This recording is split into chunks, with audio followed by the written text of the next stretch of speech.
Well, the Israeli War Cabinet is due to meet shortly as well to discuss a proposed Gaza truce and a potential Rafah invasion.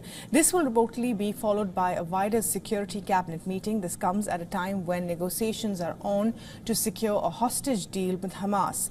The U.S. Secretary of State Antony Blinken earlier delivered twin messages to Hamas and Israel. The first was pressing the militant group to accept a ceasefire proposal, and the second urging Israeli leaders to put off a major ground invasion into Rafah.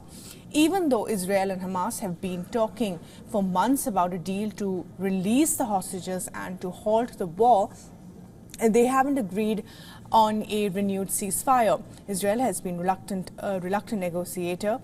It has been hesitant to withdraw its troops, free more Palestinian prisoners, or allow Gazans to return to their homes. But American officials say that in recent weeks, Israel has made several major concessions. And now Hamas seems like the reluctant party. It has not embraced the Israeli compromises, and most importantly, it has frustrated American attempts to stop the war. Hamas has to decide whether it will take this deal and actually advance the situation for the people that it purports to care about in Gaza. There is no time for delay.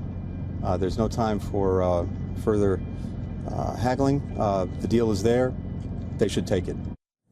So while there is a holdout, the negotiations have real consequences. For weeks, Israel has said it is preparing to invade Rafah, where around 1 million Palestinian civilians and thousands of Hamas fighters have taken refuge.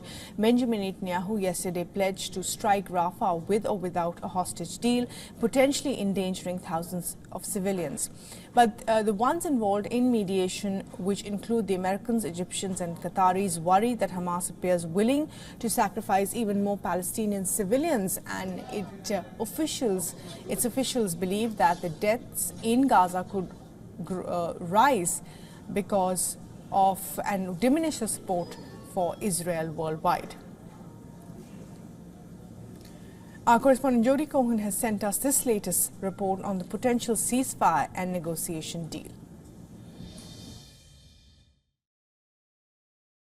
Hamas official Osama Hamdan has said that their position on the deal is negative, but the talks are continuing. The US and UK have called Israel's offer extraordinarily generous and suggested that the ball is now in Hamas's court to return the hostages and end the fighting.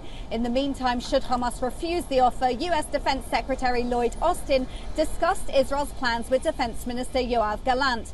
Israel would reportedly go into Rafah to target the last Hamas battalions there and look for information about the hostages, and Austin stressed the need for a credible plan to evacuate civilians and maintain aid if the Rafah operation goes ahead. Hamas, meanwhile, has indicated that it would respond to the proposal on Thursday. This is Jody Cohen for WION World is One.